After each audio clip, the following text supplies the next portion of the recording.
is a kind of a special occasion for us. We've invited a very distinguished Islamic historian who's done very important work, in particular on the history of Islamic science, to join us today. Dr. Ahmad Dallal. It's a special pleasure for me to do this because Ahmad was my colleague at Georgetown for a number of years and was a very helpful and productive member of the executive committee of the Center for Contemporary Arab Studies at Georgetown.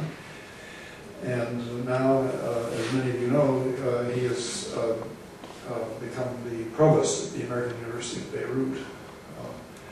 And the American University of Beirut is arguably the most dynamic university in the Arab world, a university with a long history that has survived many tribulations, including a long period of distress during the long Lebanese civil war. But it is coming back strongly, and partly due to the efforts of Ahmad, who, as I understand it, even though he's been there a fairly short time, has really moved to energize the faculty and departments and so forth. So we're very interested not only to hear his lecture in a few minutes, but also to see if, in his capacity as Provost of AUB, he'll be meeting with our Provost later today, and we're hoping that this will sow the seeds of some kind of an ongoing connection between NUS and AUB. Ahmad is a professor of history at AUB, and when he was previously at Georgetown, he reorganized and expanded the Department of Arabic to include Islamic studies and to develop a PhD at Georgetown in Islamic studies. And now he's working at AUB both in history, but also, of course, as the provost. He joined AUB in the summer of 2009, and he has previously taught at Stanford and Yale and Smith College. And his scholarship focuses on the history of science, Islamic revivalist thought, and Islamic law. And his most recent publication, which is called Islam, Science, and the Challenge of History, which traces the historical delineations between scientific knowledge and religious authority in Muslim societies, is based on the Terry lectures, the well-known lecture series at Yale that he delivered in February of 2008. So he's going to speak to us this morning on 18th century Islamic Enlightenment and the persistence of the paradigm of decline. This is a really interesting subject, so we look forward to hearing this talk. And after Ahmad has finished his prepared remarks, we of course will open it up for discussion. And I know that there are a number of people here in the audience that are very much engaged with this general topic, and we'll have lots of comments and questions, I'm sure. So welcome to the Middle East Institute, welcome to NUS, welcome to Singapore. Thank you, Michael, for this kind of introduction. It's a pleasure to be here with you and, of course, to see friends. When we were talking about the topic for today's presentation, the first thought was to give something on Islamic science, but I thought it would be more interesting, given the focus of the Institute and the university in general, to talk about something a little more modern, although it's not as modern as some of you maybe would like. But I hope you will see the relevance of this discussion even to the modern period. The term Islamic Enlightenment gained currency after the publication by Reinhard Schulz in 1990, or Schulz in 1990, of an article in Die Welt des Islam entitled, in translation of course, The Islamic 18th Century Attempt at a Historiographical Critique. Schulz had already suggested the idea in a book he wrote on 20th century Islamic history, and that's really his main area of research. He works on the 20th century. But the 1990 article was the first clear articulation of his thesis. Then in 1996, the same journal devoted the whole issue for a discussion of Schulz's arguments, with the second and more detailed articulation of the Enlightenment thesis by Schulze himself. In a nutshell, Schulze argues that in the 18th century, the Muslim world witnessed the rise of a new intellectual and scientific worldview, and that this was a period of indigenous Islamic enlightenment and revolutions similar to, but independent of the European ones, which then led to modernity in the Muslim world. In his essays, Schulze rejects traditional Orientalist depictions of the Islamic world as being incapable of both enlightenment and revolution, and that modernization can only be through westernization. He further argues that as a result of the traditional Orientalist approach, the intellectual legacy of the 18th century remains unread, or to use his words, unreadable.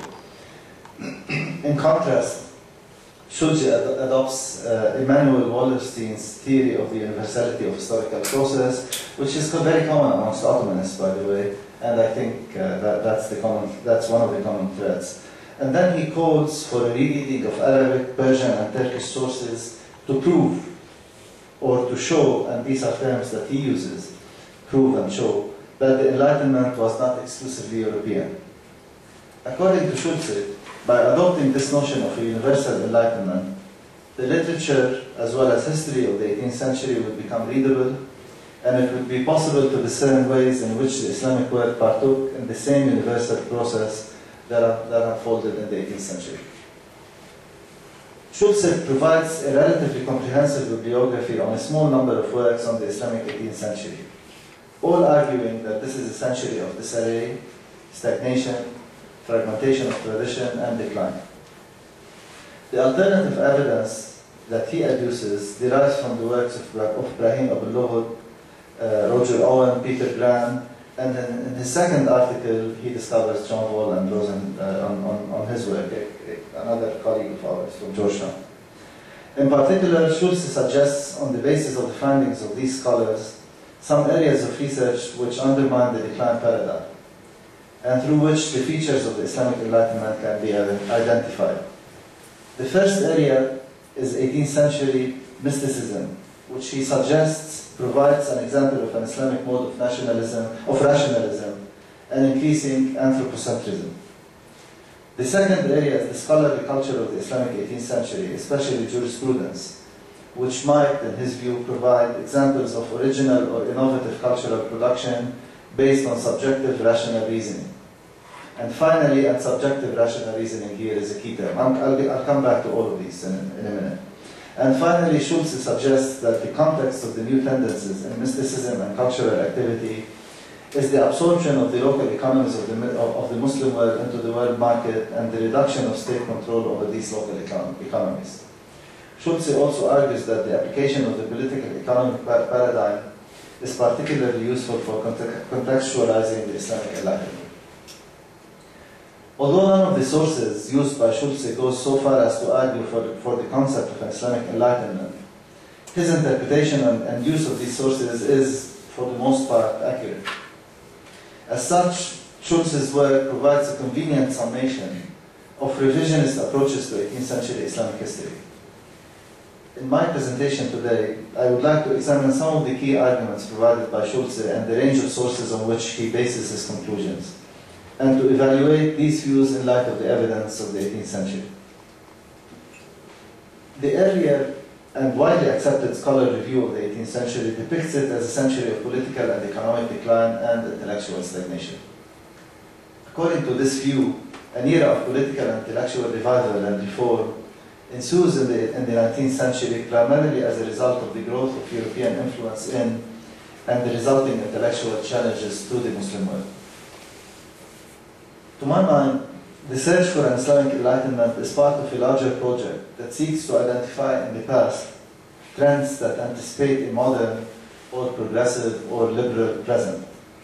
In other words, the purpose of the search for this alternative enlightenment is to locate the moment of inauguration of an indigenous Islamic modernity, and more broadly, to construct traditions of the past that make it possible to deploy it in the present. According to Schulze, the original renovation and renewal in the Islamic 18th century means that later modernization is, at least in part, a result of this authentic renewal and not just an encounter with the West. But what are the elements of this enlightenment? The first thing that I would like to discuss is the notion of the understanding of Wahhabism and the so-called liberating power of Tawheed. For Orientalists and revisionist historians alike, Wahhabism provides an accurate illustration of the model of 18th century Islamic activism. And this is true of Schulze and of the ancient sources that he quotes, and it's also true of the earlier, more traditional approaches to the study of the 18th century. So Wahhabism provides an accurate illustration of the model of 18th century Islamic activism, and is treated as the paradigmatic Islamic movement of the 18th century. With its exclusive focus on the single issue of takfir, Wahhabism, to my mind, lacks intellectual complexity and thus does not lend itself to much intellectual analysis. Attempts to make political and intellectual sense of the Wahhabi use of the concept of Tawheed, which means, as I'm sure you all know, professing the unity or oneness of God, these attempts have not invalidated the fact that the thought of Ibn Abdul Wahhab himself was far narrower than the movement which he initiated. Both in its social manifestation and intellectual content, Wahhabism was the exception, and this is not in the histories. This is not the view by Schulz, this is not the view by traditional historians. It's what I'm arguing. I'm arguing that Wahhabism was the exception rather than the norm of 18th century Islamic thought. If I have time, I'd be happy to discuss this more later on. 18th century thinkers probed the boundaries of faith in varying ways. But despite the diversity of their views, most of these thinkers concurred in the rejection of Wahhabi views, as well as the political movement these views inspired. One of the most pervasive discourses of the 18th century was a discourse against takfir. In fact, discussions of this subject predate and in a sense anticipate and preempt Wahhabi dogma. In contrast to the crude doctrinal concerns of Ibn Abdul Wahhab, the primary focus of most 18th century thinkers was on social and political issues. The discrepancy between the historical Wahhabis and the Wahhabism of modern scholarship is a consequence of modern scholars privileging and elevating the thought of the modernizing reformers, such as Afghani and Abdu, not just in overrating their importance and historical role at the expense of other writers, but also in interpreting and recording the past through their eyes. Modern Muslim reformers are equally responsible for this reading of Wahhabism. Rashid Rida, Egypt, 1865-1935, who's Muhammad Abdu's main student and the powerhouse of the Al-Manaj Circle and its influential publications. Rida tried to make a case for the compatibility of Islam with the institutions of the modern nation-state, as well as with the values and norms underlying these new institutions. To do this, he invoked and reinterpreted traditional Islamic sources, very eclectically quite often. But he also tried to authenticate his interpretations by positing a continuous tradition of Islamic political reform and by attempting to revive this reconstructed tradition. Rida published the works of several 18th century Muslim thinkers, who, he argued, promoted the ideals of liberty, justice, equality, and the like. Ibn Abdul Wahhab was one of the authors invoked by Rida. And Ibn Abdul Wahhab's simple idea of Tawheed was reconstituted and understood to mean a rejection of despotism and human tyranny and submission to none but God. Similarly, Rida published a number of the works of the 18th century thinkers whose emphasis on ijtihad and the rejection of taqlid was used to corroborate Rida's and before him Abdu's call for ijtihad. It's worth noting that Ibn Abdul Wahhab's only reference to ijtihad is to deny that he himself was a mujtahid or that ijtihad is a prerequisite for his doctrine. Nowhere in his meager writings, and he really didn't write much. Ibn Abdul Wahhab has this book which is called Kitab Tawheed, which looks like an extended table of contents rather than a book. Really, there is no sustained argument. The only sustained arguments that Ibn Abdul Wahhab has are in the short letters that he writes to local clerics and tribal leaders and whatever, warning them and telling them that they should join his movement and, explaining what's wrong about them or whatever. These are, anywhere between 3 pages and 10 pages. And aside beyond that, the only really substantive document that he wrote, and it's not, there is no consistent, sustained argument in it, is Kitab Tawheed. Nowhere in his meager writings does he discuss ijtihad or call for its reintroduction. So much then for the historical meaning of Tawheed. I can elaborate on that, but I really would like to, I just wanted to mention this in the beginning, because quite often people assume that the 18th century is Wahhabism. And my argument is that Wahhabism is an exception. If you look at the 18th century itself and developments in the 18th century and the 18th century Islamic thought, it is really the exception rather than the rule. And part of our misunderstanding of the 18th century is that we quite often see it through the prism of Wahhabism. So much then for the historical meaning of Tawheed, which can be used to serve contradictory purposes, and which was used by Ibn Abdul Wahhab in a way which is quite different from what was read into it, and even different from its usage by some contemporary Wahhabists. The second point is ijtihad. And here there's the question of ijtihad in theory and ijtihad in the application of ijtihad. Ijtihad is often considered the kernel and indispensable prerequisite of any attempt at reforming or reviving Islam. In this brief interview today, I will not discuss the subject in any detail. Rather, I will make 2 observations regarding 18th century discourse on ijtihad. The first is that, in contrast to 19th century invocations of ijtihad, which were coupled with very little theoretical writing on the subject, most of the major thinkers, with the notable exception of Ibn Abdul Wahhab, of course, most of the major thinkers of the 18th century wrote treatises in which they discussed the theory of ijtihad. This said, these theoretical writings drew on earlier discussions of the subject. Compared to their other major works, the writings of 18th century reformers on ijtihad were no more than pamphlets and had little originality. The novelty of 18th century ijtihad, however, was in its deployment in a way that expands the scope of participation by Muslims in the intellectual process, and by extension in the political process.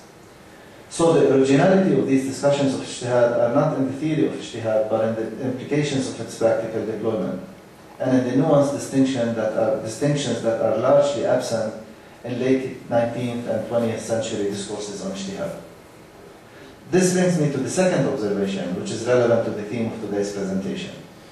Namely that this empowering act was not predicated on a quote-unquote rational critique of tradition, but the exact opposite, an abandonment of blind imitation, taqlid, based on strict adherence to tradition, ittiba'. This is in the literature on ijtihad in the 18th century. This ijtihad is not predicated on a critique of tradition, but on a call for abandoning taqlid based on ittiba', which is a strict adherence to the letter of the law. To say the least, this should problematize the idea of an 18th century Islamic Enlightenment based on rationalist critique, which I quoted initially quite short. The next point is mysticism, or the new mysticism. Following the notion common in studies of 18th century Islam, Schulze argues that the new tendency in 18th century Sufism, or 17th century in some cases, to emphasize a Muhammad-oriented mysticism and to associate with the figure of the Prophet, in effect brings God closer to man and makes religion more human. This, according to Schulze, serves to replace the theocentric worldview with an anthropocentric one, in which human beings play a larger role in ordering their lives. Schulze himself does not work on Sufism, and he bases his assertion on a widely common use of the notion of neosufism in studies of 18th century Islamic history. The earliest uses of the term neosufism, first by Fazl Rahman, then Gibb and others, were introduced in a matter-of-fact fashion without any attempt to justify this usage. The term is used to refer to a demystified Sufism, which, in the words of Fazl Rahman, is, quote, nothing else but the postulates of the Orthodox religion. Following Rahman, numerous historians have asserted that this new Sufism is central to all pre-modern reform movements. And really, all the literature, the chapters and all the long surveys or whatever, they always refer to Neosufism in a matter-of-fact fashion. In short, the term Neosufism is used to refer to Sufi movements that make deliberate efforts to distance themselves from excessive Sufi practices and ideas, and to conform to orthodox beliefs and practices. As such, 18th century Sufism is viewed as being void of its spiritual dimensions and as being merely a mass movement in the service of legalistic Islam. While so far there is not a single monograph written to substantiate the use of the term Neosufism, several elaborate studies have actually been written to illustrate the inadequacy of this paradigm for understanding actual developments in 18th century Sufism, both at the social and the intellectual levels. So the only substantive literature written is to actually undermine, to undermine the notion of Neosufism. Significantly, the notion has currency among social historians, but is squarely rejected by scholars who specialize in Sufism. Among people like Radke and Tofehi and many others. Among the many criticisms leveled against this concept is the evidence for a continuing and pervasive influence of Ibn al-Arabi, both at the levels of high as well as popular Sufism. Neosufism is supposed to be a rejection, amongst other things, of the thought of Ibn al-Arabi, but you look at the 18th century, Ibn al-Arabi is everywhere. Several studies also point out that the said anthropocentric tendencies of the Muhammad-oriented Sufism, Tariqa al-Muhammadiyya, were already introduced by Ibn al-Arabi himself in the 13th century. And that this kind of Sufism can be, and in fact most of the time was, a deeply mystical principle that reinforces rather than undermines the spiritual, imaginative dimensions of Sufism. Critics of Sufism have also noted that the rejection of imitation, which accompanies the emphasis on Tariqa Muhammadiyya, is not replaced by personal legal judgment which has recourse to reason, such as in the work of Ibn Idris. As such, the Muhammad-oriented mysticism does not represent a shift from a notion of authority, which stands above individual reason, to one which is personal. Rather, the alternative is personal access to God. So Ibn Idris rejects the madahib, the legal schools, but he does it not on the basis of irrational reflection on the tradition or whatever. He simply says, I am the authority. We're now going to give up all the schools, and you go through the interpretation of the law is through me, because I have direct access through mysticism. This is, a far cry from this supposed notion that there is now a rational sort of reflection on the legal tradition. Hadith. And I think this is the most important, in terms of the study of the 18th century, this is the most important area. I'm really skipping over these issues, and I'll be happy to discuss them in greater detail in the discussion. To be sure, there were many critiques of Sufism by 18th century reformers, but the varieties of Sufi practice were equally numerous. In addition to the general connection drawn between heretical practices, political corruption, and blind imitation, there is also a notable parallel between 18th century attacks on Sufism and attacks on Taqlid. Both serve to demystify religious practice as well as religious knowledge, and both of these aims are achieved by removing the aura of sacredness surrounding all intermediary Islamic authorities, sparing no one aside from the Prophet Muhammad himself and of course God. This is relatively easy to do in the case of the Sufis, and who sometimes claim sometimes supernatural powers. But it's not easy, however, when it comes to the orthodox schools of law. This is where hadith comes in handy. Hadith in the 18th century was conceived of as the remedy of choice that countered division and madhab partisanship, which was considered in the 18th century the crisis of the time. In addition to their focus on Neosufism, revisionist historians of the 18th century have laid much emphasis on the so-called socio-moral use of hadith, and this is a term which is quite often used by John Ball. That is, and by the way, John Ball didn't coin the term. It's a term, again, used by Fazlur Rahman before him. So they focus on the so-called socio-moral use of hadith. That is, on hadith as the source of providing standards of individual and collective codes of conduct. This emphasis has shifted the focus of examination from the intellectual content of 18th century writings on Sufism or hadith to the social uses of these two disciplines. Even though it sets out to revise Orientalist assertions. This view, in fact, conforms with the traditional Orientalist notions of 18th century stagnation, sharing the underlying assumption that 18th century movements are more and to a greater extent Shawkani, question traditional wisdom about these companions. Shawkani, for example, argues that the virtue of companionship does not accord to individual companions a higher understanding, better deeds, or the guarantee of a greater reward in the hereafter. He says there is no doubt that there is virtue for the companions. In fact, the virtue is sohbah, the very act of companionship, that they saw the Prophet. This is a virtue in its own right. But this doesn't mean, in his view, and in the view of the Yemeni tradition, and this school of scholarship on hadith, this doesn't mean that the companions have better understanding than later Muslims. This doesn't mean that their deeds are better deeds than later Muslims.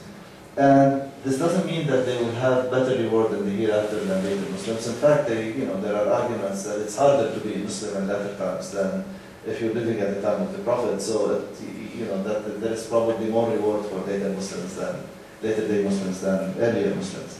More important than all in this legal argument, later generations of Muslims are held responsible according to what they understand and not what the companions understood of the scripture. And again, the term in Arabic, which is repeated over and over again, نحن مخاطبون بأفهامنا لا بأفهامهم. We are held responsible based on what we understand, not based on what they understood. While the understandings of the companions are in no way binding on later Muslims, these Muslims are only obligated to accept the companions' reports if they have enough evidence to believe that these reports are reliable. That's all. You have to accept the reports. They are because of the act of ikhbar, because of the act of reporting. Interestingly, reliability here is not a function of the character of the reporter, but his or her technical skills and other formal requirements. Thus, the report of fasiq al-ta'wil, and again, this is very common in the Yemeni tradition. This is this basic axiom of the Yemeni tradition of scholarship on hadith. The report of fasiq al-ta'wil, or even kafir al-ta'wil, which means someone who thinks of himself or herself as a Muslim and whom other Muslims think is a heretic or even unbeliever. The report of a kafir al-ta'wil, kafir bil-ta'wil that is, and fasiq al-ta'wil, fasiq bil-ta'wil, such as Muawiyah, or even the murderer of Ali, is to be accepted as so long as he or she is genuine, even in their heresy or unbelief.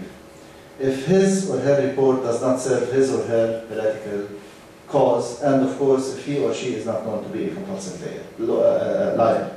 So what they're saying here is the following. They say, and again, keep in mind, these are people who came out of the Zaydi tradition. They don't think favorably of Muawiyah. Certainly they don't think favorably of the murderers of Ali. They would say, even the murderer of Ali, if the murderer of Ali is reporting something, is reporting a tradition which doesn't serve a heretical cause, there is no reason to reject. And if that person is not known to be a liar, there is no reason to reject the report. And in fact, they go through the exercise of, in particular, Muawiyah, all traditions attributed to Muawiyah, where Muawiyah appears in the chain of tradition. And they go over them one by one. I mean, these people were extremely erudite, and they were really, they worked in the discipline of detail, as it were, which made them compelling. I mean, they didn't make general statements. They went through the exercise of looking at every single hadith reported by Muawiyah and arguing that every single hadith reported by Muawiyah is not objectionable from a quote-unquote Shiite point of view. So they say, here you go, as long as Muawiyah is not reporting a hadith which serves his political cause, which they disagree with, there is no reason to reject. They consider Muawiyah fasiq. So, they don't use that. But they're willing to apply the same argument elsewhere. As long as the reporting doesn't serve the ideological agenda, if you will, they don't use these terms. As long as it doesn't serve an ideological agenda, there's no reason to reject it. But this isn't to say that they accept the judgment of Muawiyah or other reporters and so on and so forth. Now, To make a long story short, from the perspective of traditional theories of Sunni theories of hadith, these kinds of theories sound almost heretical. Surprisingly, however, these views received wide acceptance in the couple of generations after San'ani and Shawkani, and mostly in Sunni, not just, in fact, more in Sunni circles than Zaidi circles.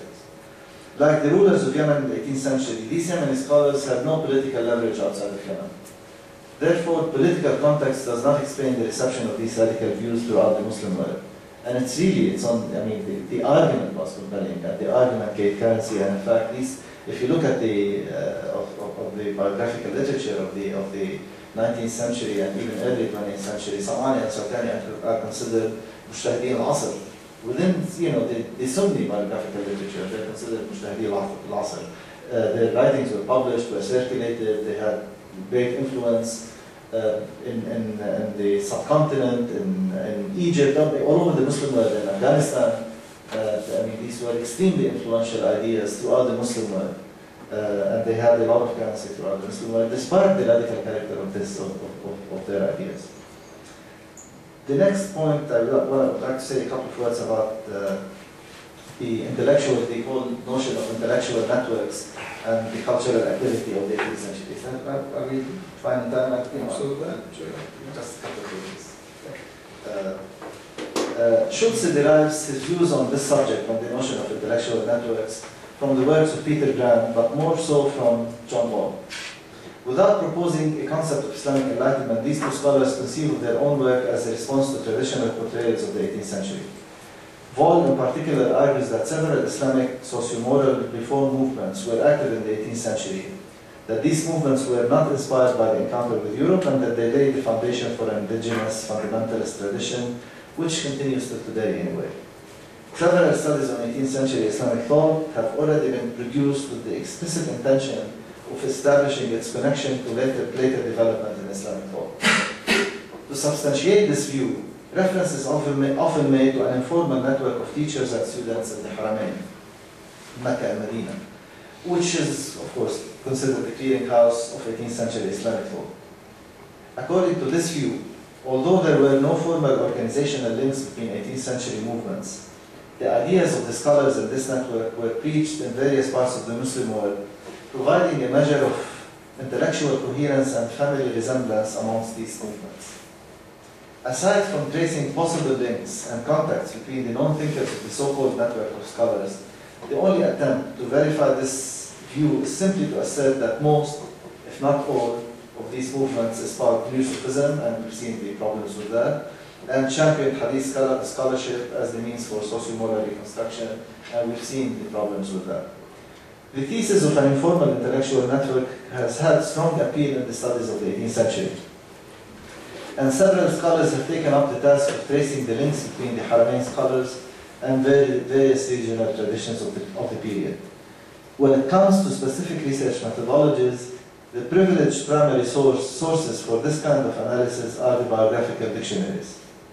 Moreover, the main aspect of the biographical entries which are examined are the names of teachers and students that a certain 18th century scholar studied with, often to the exclusion of other substantive information that is available in these biographies.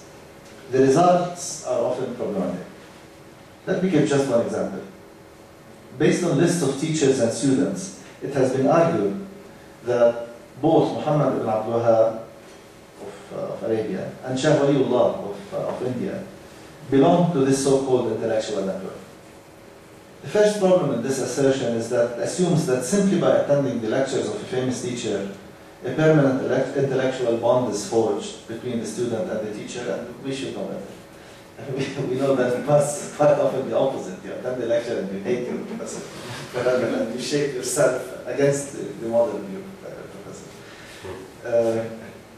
But even if such a possibility is granted, we have several reports in which the said Haramain teacher of Ibn Abdul Wahhab warned the Haramain teachers of Ibn Abdul Wahhab warned their students of his extremism. Moreover, like Ibn Abdul Wahhab, Shah Waliullah, who was the leading scholar of the subcontinent, traveled to Mecca and Medina at a later stage in his career. And after writing a number of their both Ibn Abdul Wahhab and Shah Waliullah, of their most important works. As such, there is no evidence. So in other words, they went to Mecca and Medina after having been shaped intellectually. They were shaped within a local tradition. They traveled to Mecca and Medina as mature scholars. They were not shaped in Mecca and Medina. Ibn Abdul Wahhab didn't spend much time in Mecca and Medina, by the way. He spent a very short time in Mecca and Medina.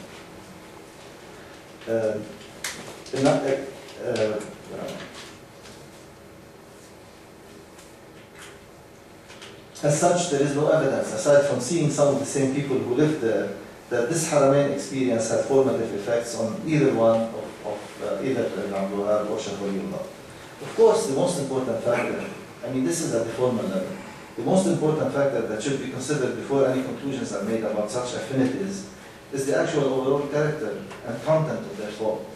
The simple fact that Ibn Abdul Wahhab asserts that Sufis are unbelievers punishable by death, especially of the Ibn al-Arabi type, but in general, and that more than half of Waliullah's large number of books belongs to the variety of Sufism most condemned by Ibn Abdul Wahhab, renders this notion of intellectual network meaningless. And I really, I cannot overstate this point. To speak of an intellectual network in this superficial way is extremely counterproductive. Any thesis, there is an article published by our colleague about Ibn Abdul Wahhab's affinity to Shaykh Waliullah. And it said, this is both belonging to this intellectual network. No claims of organizational relationship. But I think it's extremely problematic. There is nothing in common between the two. If anything,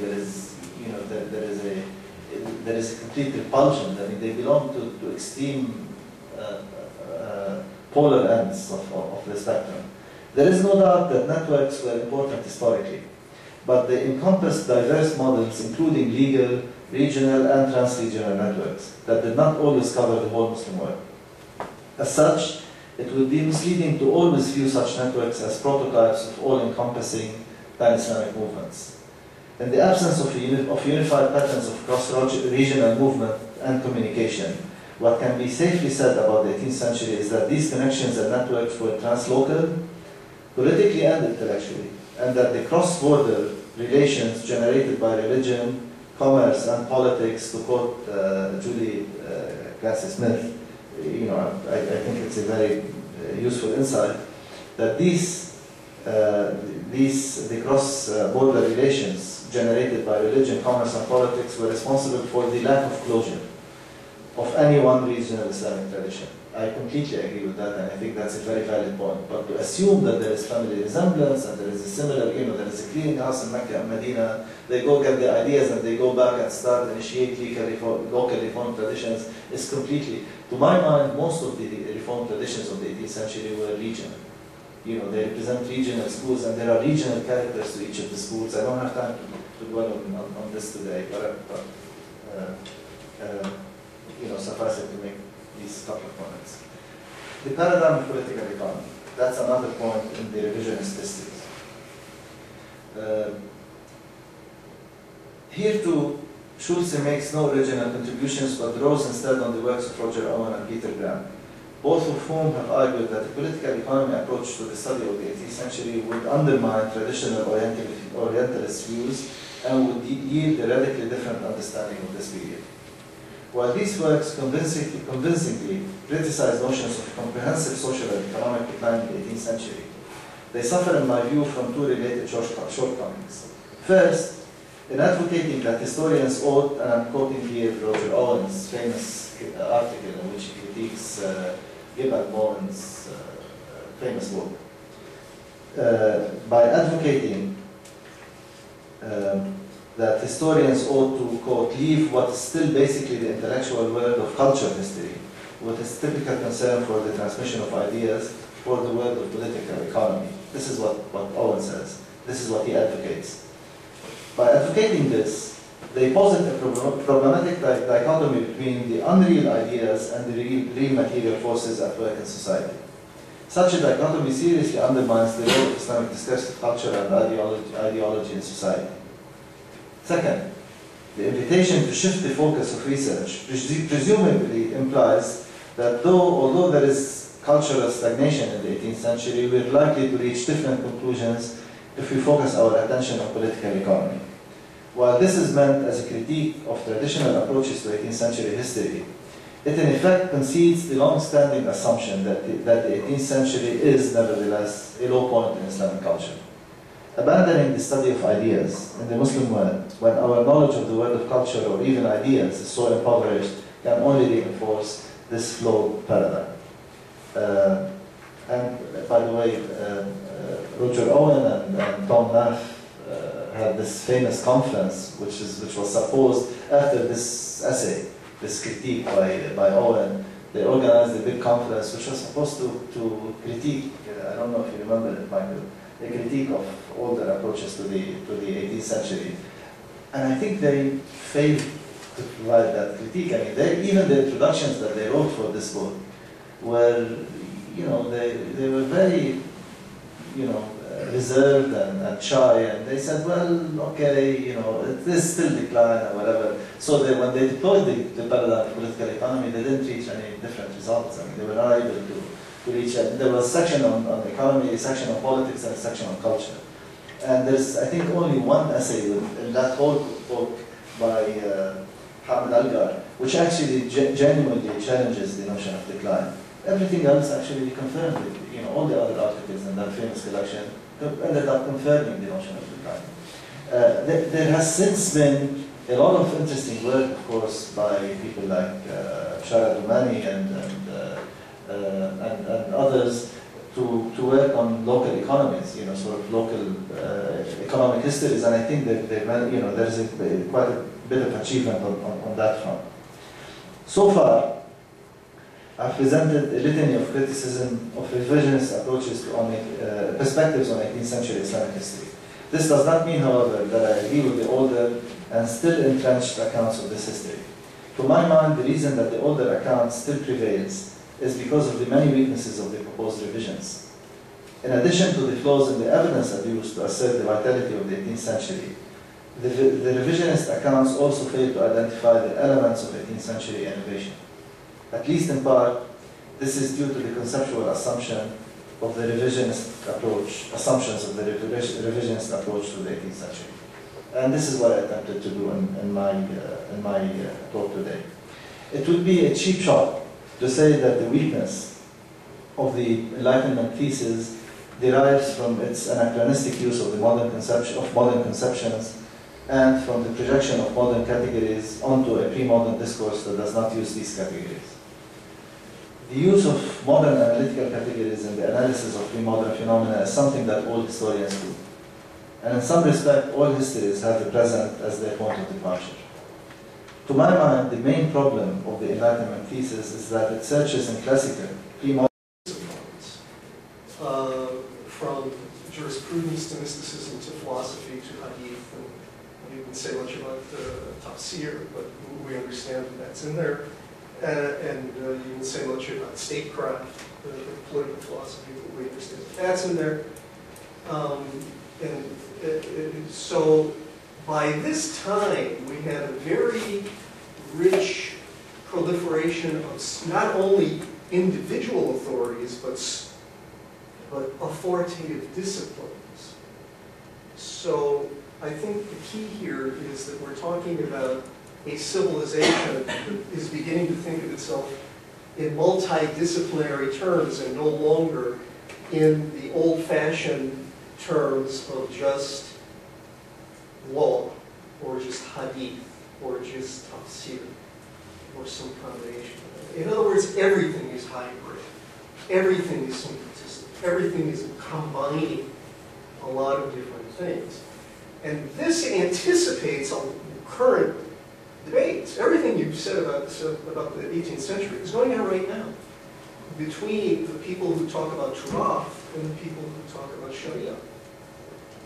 And the people who talk about Sharia want, to have the old conversation about formalistic rules and scholarship and so on.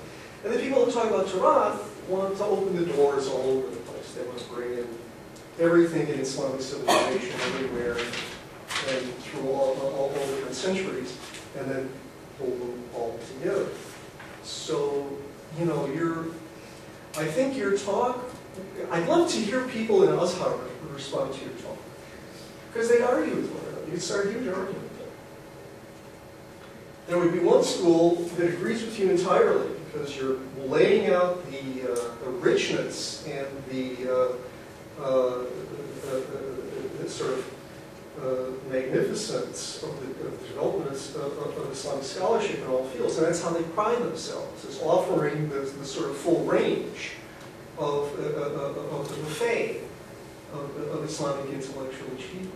But then on the other hand, there is this sort of very centrist view that wants to have a ballast, and that says, well, yes, but then the jewel in the crown is still fake. The jewel in the crown is still Sharia. Okay? And that argument is replicated everywhere. And it takes a different form in different countries. But I think that a lot of what you're describing is Turath versus Sharia. And that is a debate that continues from the 18th century to now. And it's not a debate that's understandable in Enlightenment terms, that frames it with reason versus faith. And that's 1% of what you have suggested to me. This is a comment, just, many valuable points that you make. Two issues. On the historiography, I mean, the two issues that I would like to speak briefly about, the issue of historiography and the issue of moral significance or relevance or paradigms or whatever. On the historiography, I am sympathetic to the revisionist impulse view. That's what I'm working on. I agree that the 18th century, unlike what you would find in the traditional historiography, the 18th century, I think, is one of the most linguistic periods in Islamic history in terms of this intellectual substance and richness. I don't think that, I agree with you, I don't think that the Enlightenment is useful. I don't think this is the best way of characterizing it. Not because there are no radical departures, there are radical departures, and even the Enlightenment, there are continuities, although people would like to deny that there are continuities, even in the European Enlightenment. I think the main difference is that the Enlightenment in Europe was an ideological project, or was deployed as an ideological project, whereas it wasn't in the 18th century. I cannot at least conceptualize it as such. I mean, maybe someone will, I don't know, I'm open to, So I think that's a significant difference. And I don't think that the term Enlightenment, the problem in the revisionist historiography, and this is what I attempted to do, this is the primary purpose of this presentation today. The problem is that the evidence that was marshaled, if you will, by the revisionist historians is not compelling. And that's why the idea, I mean, there's hardly anyone, there are a few people who want to believe it, but the majority of historians still find themselves going back to the paradigm of decline. That's why the paradigm of decline persists, because they haven't managed to identify what is it that they claim is unique and rich and original about the 18th century, and there's quite a bit of that. What I do elsewhere is start to construct exactly what is it that is unique and rich and original. On the issue of networks, you're right. I mean, but the thing is, networks. That's true of Al-Hajj. Why is the 18th century different from the 17th or 16th? I mean, these networks, you're right. They're very important. I'm not denying, but I prefer Julia Clancy-Smith's sort of notion of the importance. It prevents closure. It's a way of going out and then coming back with a different idea, but that's eclectic. As opposed to the way this is constructed in the revisionist history, certainly by John Ball, that we have, one set of ideas and, family resemblance, and they're sharing these ideas in different places and whatever. I don't agree with that at all. I appreciate your idea about the evidence. Not only is the evidence sort of partial, but the interpretation is questionable. So Peter goes too far in talking about hadith and what it means about the reflection of a commerciality, and Tom goes far enough because he succumbs to the Ottoman conventional wisdom. Yeah, you're absolutely correct. But here they're imitating the people they're studying, because Peter is trying to interpret the interpretation or the reinterpretation, And even if he's wrong, it's okay, because he's starting an argument. He wouldn't view it that way, but that's how he thinks he's right. Okay. One last point about Okay, the modern. then I'd like to open it up to others, because I see there are many Yeah, hands. no, Okay, go ahead. I'll come back to it. You know, Go ahead if you want. on the modern, on the difference, there is a significant difference which I didn't elaborate on in today's presentation between 18th century and late 19th century onwards. There is much more depth in the 18th century. It's, I gave the example of the way they go about discussing, this notion of fasq ta'wil and, the khabar, the reporting of fasq ta'wil. They go over every single hadith ever reported by whoever, you name it. They analyze them one by one. You don't have this level of erudition and even knowledge. From Abdul onwards, which is a discipline. They had different problematics that they're dealing with. The one thing which is absent in the 18th century, the 18th century is not a reaction to Europe. The 18th century thought is not a reaction to Europe. Okay, It's not a response to I Europe. would say the important thing isn't that they go over all of the reports, the important thing is that they accept them. So if you think there's in terms No, of there are evidence, many important things. the ruling is it's admissible. Yeah. It's not Yeah, exclusive. of course. There are many important things, but the thing, the one big difference is the level of erudition, which is not, we gave the example of, all the scholars who talk about ijtihad in the 19th century and 20th century, there is very little which is written on ijtihad. 18th century thinkers, although what they do is invoke all their traditions, but almost every one of them wrote a book on ijtihad. There is very little written in the late 19th century onwards. So everyone says ijtihad, and ijtihad is needed, and it's it is the magical solution for all problems or whatever. But no one bothers to write about it. I mean, this is a huge difference between. Now, of course, the challenges are different, and it's understandable that they have these different things. Okay, Peter? Well, this is, as Bob says, full of so many things. I mean, I do not, as obviously as versed as you in the intellectual side of it, but in sort of economic and social history, I think, in a way, some of this sort of decline argument has been blown out of the window by people like André Raymond and Abu Rafiq, and much younger people like Dina Khoury, who, when you read this stuff, you can see that that there is a considerable amount of economic growth, and for one thing, and also certainly with Rafiq, with Raymond's articles on the sort of expansion, that he does this sort of topographical analysis of the cities. You can see them expanding through the 17th and 18th centuries, the population's getting bigger and so on. Occasionally the populations are sort of reduced considerably by outbreaks of plague, which they couldn't venture about, but the size of the city, as seen by the buildings of different eras, this is all quite clear, and I think Raymond has really put that on the map. Certainly. These are the people, and I think yes. that sort of that successful exercise, if you will, started with Ottomans. Yes, yes. But I think the difficulty, we know, that these thinkers are not responding to Europe, and this, I think you have shown this in an earlier article in the JAOS, which I value very much. And I think that there is still a problem, because in the 18th century is the moment at which, 1699 onward, where the Austria and Russia really do start bashing the Ottoman Empire in ways which make it very difficult for the Ottomans to, let's say, recover or continue. And you have similar processes at work, if you like, in Iran with the overthrow of the Safavids and so forth, and that sort of long interregnum before the Qajars come. So, 50, 60 years, from about 1740 to 1790. And so, this sort of, and also the weakness of the central Ottoman state does produce, you know, these sorts of warlords, you know, like Ahmad Pasha and what is his name in Jalil, Omar,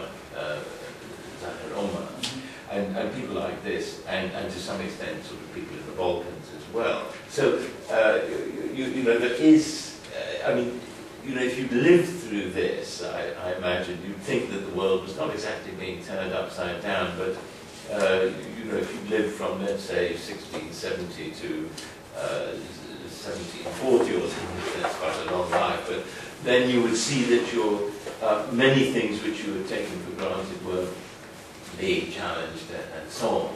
So I think there is still, I think that these kind of, you know, extreme political difficulties and the fact that the Ottoman Empire cannot easily raise the taxation to push the Austrians and the Russians back, and that there are various kinds of crumblings, particularly, you know, not in what we traditionally think of as the Muslim world, but in Southeastern Europe. Then I think, you know, this is, I mean, this is not decline, it's change, but it is, I think, it is also a time, I think, when people writing, I mean, people at the Ottoman court, I mean, certainly maybe a little bit later, but I mean, say from about 1780 to 1830, are beginning to think, are writing things like, what has happened to us? You know, what are the causes of this, and so on. Now, this may be too much of a sort of centrist view, but I'm also very fascinated to, you know, in this business of the fact, yes, there are no connections, but I suppose, you know, if you look in, I mean, what I know about this, we've written in the back of the smallest postcard you've ever seen, but the, you know, you have a certain amount of these movements in, say, West Africa and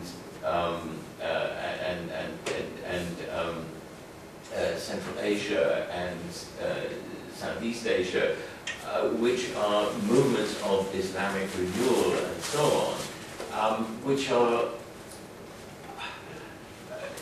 not a network or anything like that, but I mean are clearly responses to different things, maybe on a regional level, but which do happen to take place within, I mean, and in India and so forth, these Waliullah and people like this, I mean, are all taking place at more or less the same time. And some of these things are very, and are sort of quite similar. You have other people besides Waliullah, I can't think of their names at the moment, who are writing about, I mean, let's clean up Sufism in a positive way. I mean, let's make it, you know, something less superstitious and things like that. I mean, they're not attacking it like Abu Wahab.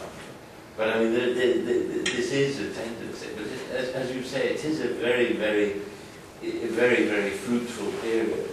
And and also, you know, this is the beginnings of a revitalized Shiism.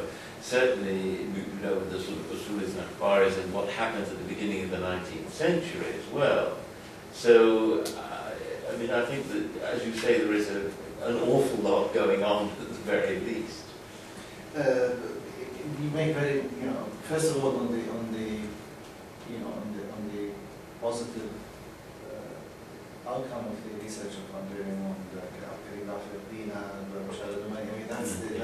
I agree with you completely. These are, I think, this exercise, but it's, as you said, it's limited to the socioeconomic sphere. Yes. You know, and I think that's the only, you know, the only area in which this exercise has been productive. But we still have a problem with the culture, you know. The attempt to sprinkle a little bit of culture and call it culture of history hasn't worked, in my view. Now, on the center periphery, I'm very reluctant to generalize on this, but I haven't been able to identify work which is highly original in areas which were closer to Europe. The Ottoman Empire, in Egypt, equality, there is work which is produced, of course, there is writing and whatever, but the quality of the work is extremely conservative. It lacks the originality. I'm not talking about volume only. I'm talking about, ideas, radically thinking notions of authority within the multiple traditions. You don't find this in Egypt. You don't find it. I haven't managed to find it in Egypt or the Ottoman Empire. And what we would not consider the center. I think center periphery at the time is a problematic term, but what we would now consider to be the center, as opposed to there is much more intellectual originality in what we would now consider to be the periphery. Not that people were not unaware of the aspects of the encounter with Europe, but they didn't think of these encounters as intellectually challenging, as they probably did in the Ottoman Empire, in the center of the Ottoman Empire. Probably it did sink in a different way, and people were more consumed in political responses and organizational responses as opposed to thinking, the luxury of thinking in intellectual solutions. Take someone like, what's his name? The author of Taj al-Arus, Zaridi, Murtada Zaridi, who wrote a lot. He's originally Yemeni, but he worked and wrote and produced in Egypt. People have tried to sort of say, and here is Murtada Zaridi as one of these productive cultural figures of the period or whatever. There's nothing original about his work. He wrote a lot. He's quite erudite, whatever, but he's quite conservative in his views, whether it's his views on hadith or his qamus. It's nicely organized. It's much more accessible and so on. I may be mistaken, but the literature, the studies that have come out on Murtada Zaridi fail to tell us what is original, whereas you can immediately see what's original about Shahwaliyullah or about Sabani or Shawkani or even Uthman Danfodi or Fudi, or you could immediately see the originality of these people as opposed to some of the key figures working in the center. On the connections, and again, there are connections throughout, there are networks throughout, and again, it makes for for lack of closure. And the thing, in my findings, I am making the argument that the original cultural traditions have a regional character. Of course, they're Muslims, so they speak the same language. They're not, they have a common base. They're not regional as in being completely foreign to each other. But I am capable of speaking of a history, of an intellectual history, which produces traditions of a distinct regional character in Yemen, in the subcontinent, in sub-Saharan Africa, North Africa to some extent, in sub-Saharan Africa. There is exposure, there is familiarity, they grow on inside the tradition to hybridize and to construct, but they primarily rely on a local tradition. And it's interesting, Shawkani never, to my knowledge, traveled outside of Yemen. Was working, he was familiar with the old tradition, very evident and so on. Many of these people didn't travel all there. If they traveled for short periods. They didn't learn part of that. This encounter was not formative. There is no evidence that it's formative. Of course, Ahmad Fudi, his father didn't allow him to go on pilgrimage, and he actually relies on that. He laments the fact that he wasn't able to do it, and so on and so forth. So, I would argue that these traditions, that you could characterize these traditions, they're not completely open. It's not just there is diversity. Yes, there is diversity and plurality, but I think it's still possible to identify, to characterize local, regional traditions of reform in the 18th century that have distinct regional character. And regional, by regional, I mean, they rely on the Yemenis start, they sort of base their tradition in the works of, in the 15th century. So it's a development, and they rely on earlier traditions, the work of al-Maqbali and Jalal and so on. And the same is true, you could in the case of Shah Waliullah, there is a very distinct trajectory, intellectual trajectory, which he sort of speaks to, and it is the primary formative element in the thought of Shah Waliullah. You know, he's thoroughly aware and knowledgeable of the full Islamic tradition, and he goes on it eclectically to the extent that it helps him. But he is speaking to the local developments. He's speaking, to developments in the discipline of hadith and at tasawwuf, and he's trying to bridge the two. And the outcome again, the cultural, intellectual level, the outcome is something which is unique to that particular location and to the particular region.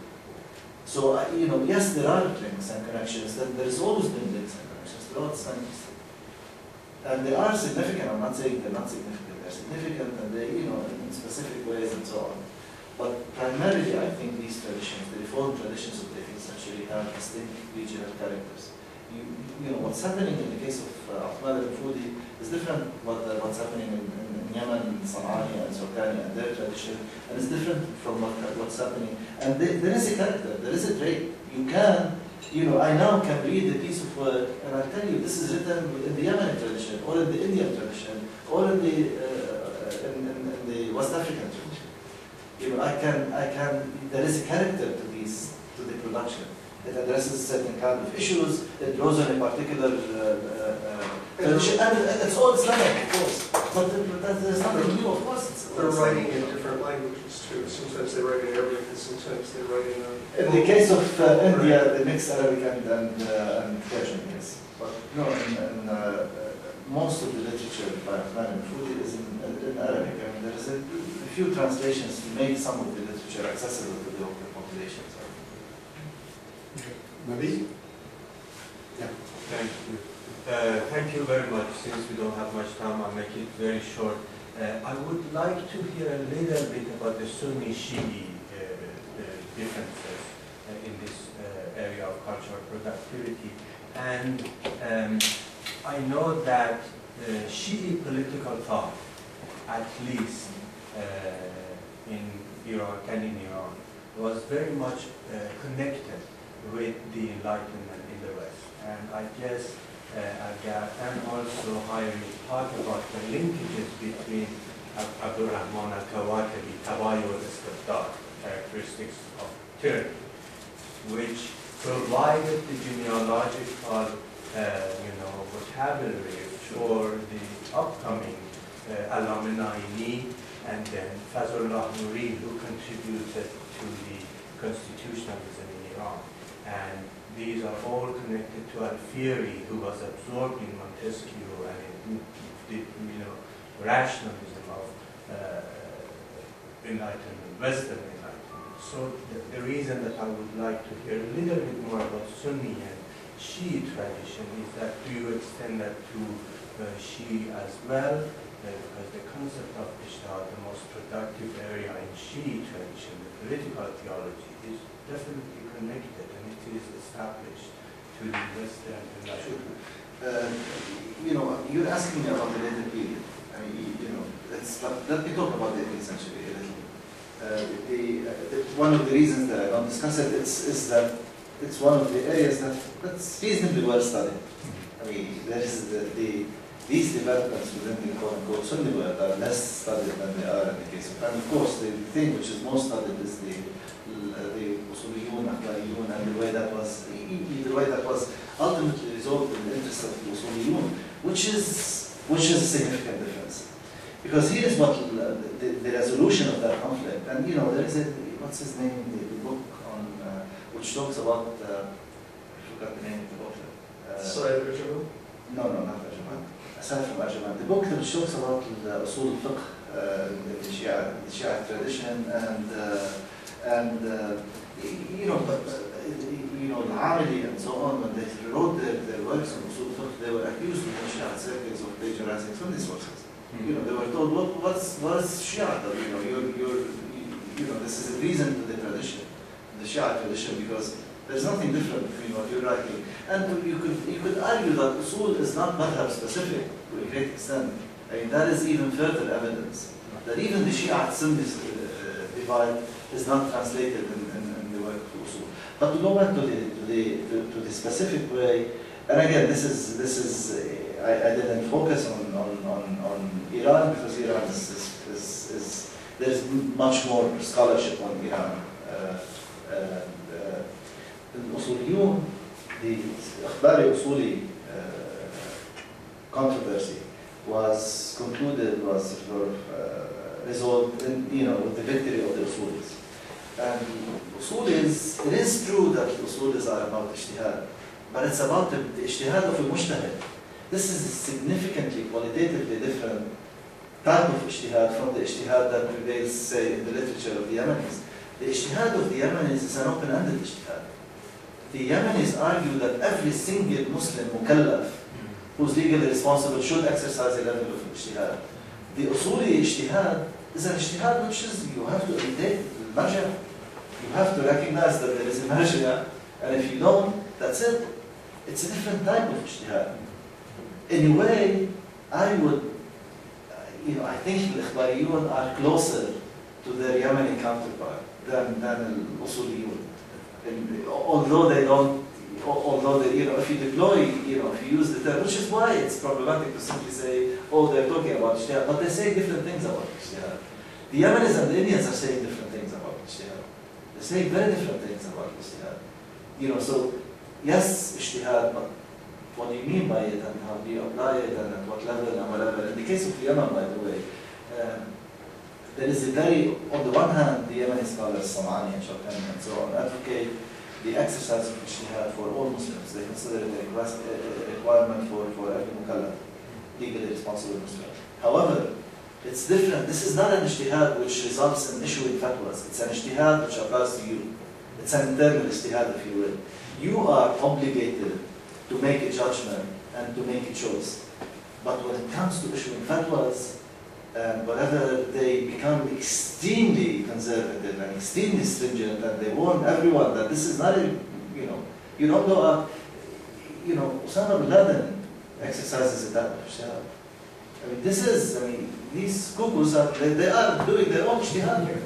This is all, you can call it, it's an open-ended, unhinged ijtihad, if you will. And the Yemeni model is extremely clear on the distinction between an ijtihad which results in you making a choice, your obligation to think and to make your own choice, as opposed to an ijtihad which results in telling people what they should do, which they strongly counsel against.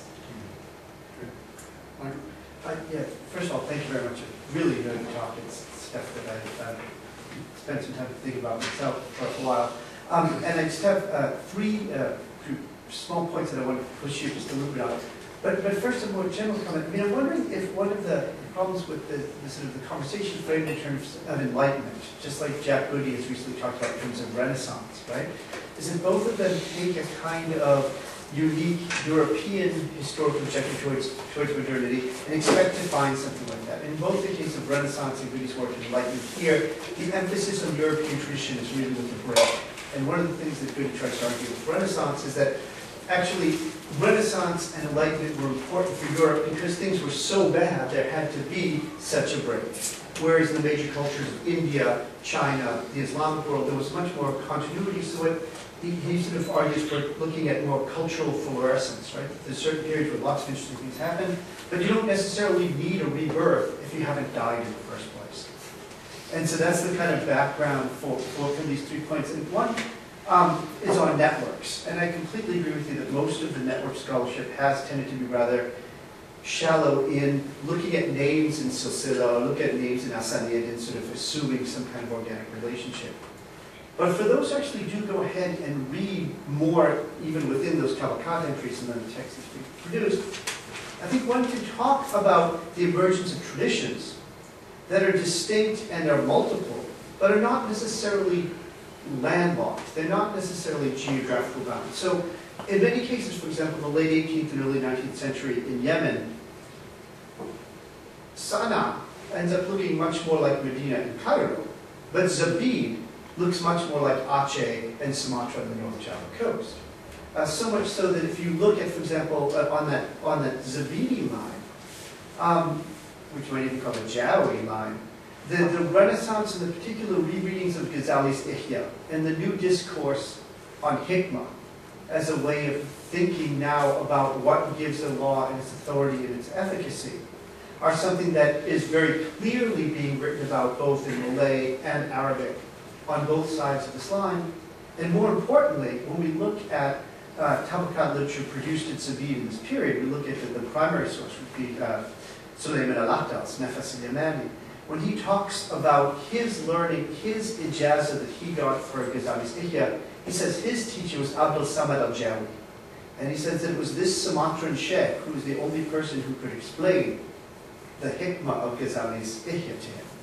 So we have these networks that are distinct, they're multiple, so it keeps that open-endedness, but they don't necessarily work on land maps, but they work on maps of the mind. The second big part of the Yemeni contribution, which I really appreciated, was the talking about Sanani and Shawkani and this sort of notion of akhbar. And I would just push you a little bit more on this to think about whether or not, if we're looking at this sort of new concept of a kind of an emergent humanism as somehow being part of what we want to see as cultural fluorescence or enlightenment, if the emphasis on akhbar and the consequent then re-emphasis on ilm al-rijal points to a new kind of emphasis on human scholarly communities. And I say this because, for example, in Shawkani's work, in the Badr al-Talib, for example, he not only has that great muqaddimah where he talks about how, yes, of course, there's mujtahids all the time, but then buried about a third of the way through volume 2, you get an entry on Ali ibn Muhammad al-Shawkani, Mu'alaf Hadha al-Kitab, where he writes himself into this tradition, right? He writes himself into the same ilm al-rijal tradition in a way that, if we look for a comparison, many of the humanists in the European Republic of Letters in the 15th and 16th century are doing, right? They're looking back to a classical corpus of Greco-Roman antiquity, applying new kinds of textual criticism and writing themselves into the story. I would argue, and I've done a couple of conference papers, that actually what we see going on with Ilm al-Rijal is a similar move, right? They're not looking back to classical antiquity, but they're looking back to the Hadith as a corpus that you apply new textual criticism to, and these new scholars write themselves into that story. And in the process, the tradition gets transformed. And then just, I know we're out of time, but just very briefly, on the endpoint, the argument here I think is really well taken, that the main problem, one of the main problems of the Enlightenment theory is that it uses modern notions to search for aspects of tradition that ultimately undermine itself. And at one level that kind of is appealing. Why would we want something to undo itself? But if we think a little bit more broadly to a lot of the work that's been done on the history of secularism and modernity in Europe, in the European tradition, think, for example, of Charles Taylor's big book, which has made such a big splash. He says that's precisely what Taylor argues, right? Is that there were some aspects within medieval Christendom that were bits and pieces of a tradition that ended up getting reconfigured in a new place, so that Christianity undermines itself, transcendence gets displaced, and we have, in a sense, the birth of the modern. So I'm wondering if that's actually as big of a problem as it is, right? If something about these processes of transformation are about reconfigurations of elements within the tradition, displacing transcendence, moving to a different direction, is that actually might be worth exploring? That's an easy, the last one is easy. Yeah. I don't think so. I don't think this is happening in the 18th century. Okay. You know, I don't think this model, you know, I like last one, this Taylor idea. Yeah, I like this work and everything. I don't think it applies to the 18th century.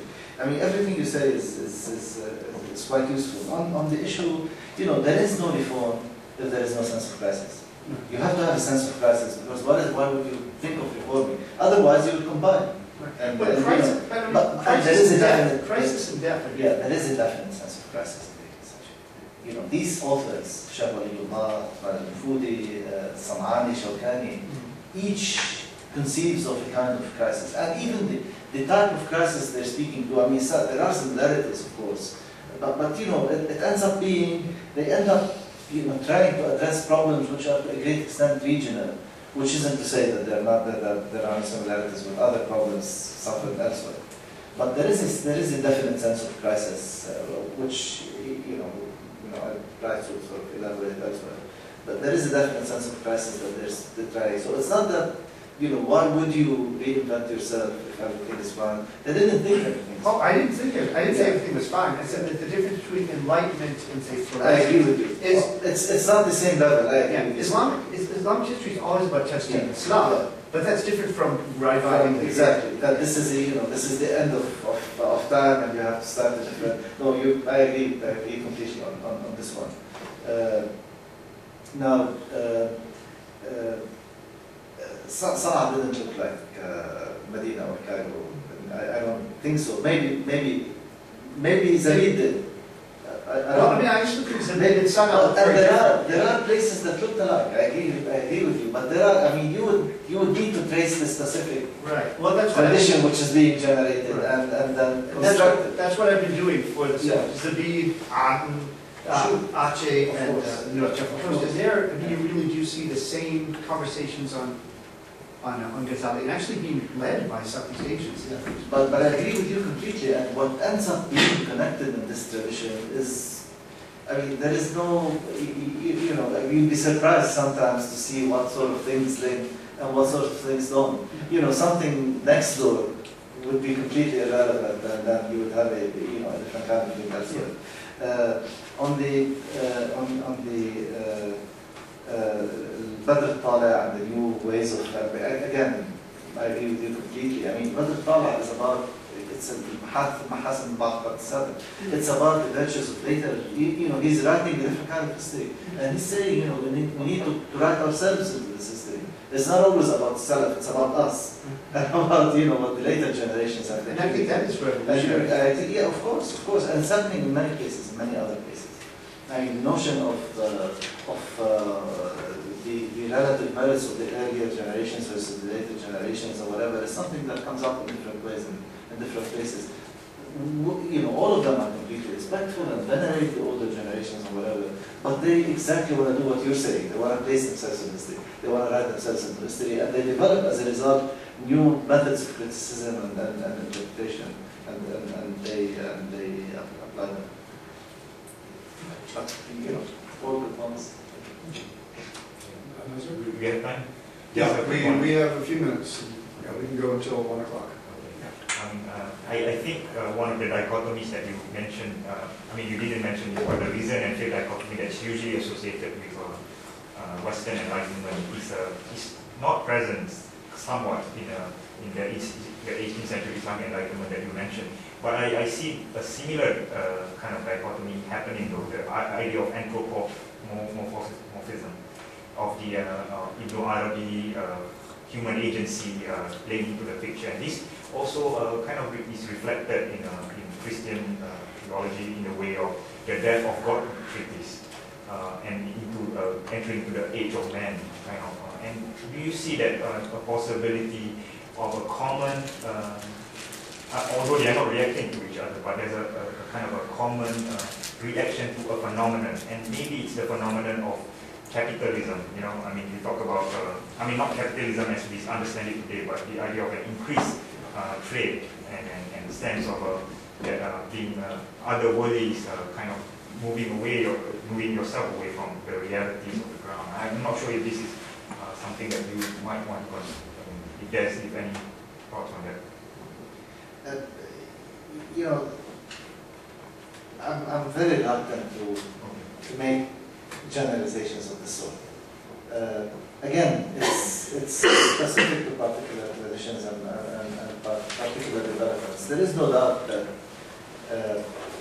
invariably in all of these places, the political and socio-economic contexts are extremely significant.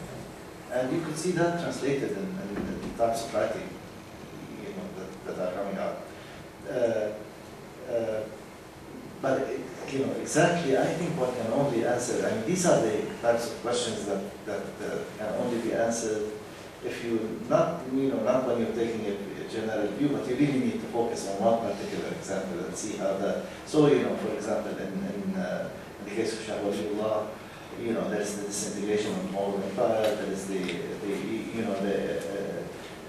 Muslims all of a sudden, after generations of security and having the upper hand politically or whatever, all of a sudden felt insecure because the majority of the population was not Muslim. The central authority, the central political authority disintegrated, was not capable of protecting them. Then I would like to know the reason for the move to embrace anthropomorphism. Not anthropomorphism, anthropocentrism. And sorry, anthropocentrism is human agency. that's what they you know what I mean, this is a term which is used by Schultz and others, which is to say that you know that I think is I criticize that notion. I don't agree with that notion. You know, it's the notion that they are bringing God closer to man by and that they say they interpret Tariqa al-Muhammadiyya as being one way moving away from notions of Sufism which God-centered, which are centered around God and by centering them around the Prophet, who's human, who can be emulated and so on and so forth. But the problem here is if you actually read the works of the people writing within the tradition of Tariqa al-Muhammadiyya, which by the way is already there, is completely developed in the works of Ibn Arabi in the 13th century. It's already in the 13th century in the work of Ibn Arabi. It's completely developed, the whole notion of Tariqa al-Muhammadiyya and that particular perspective is already there. Al-Shahuliyullah rightly notes later on when he tries to reconcile Wahdat al-Wujud and Wahdat al-Shuhud schools of... so there is reading into an intellectual tradition something which in my view is not it. It's not, it remains extremely esoteric, imaginative, it remains extremely mystical, if you will.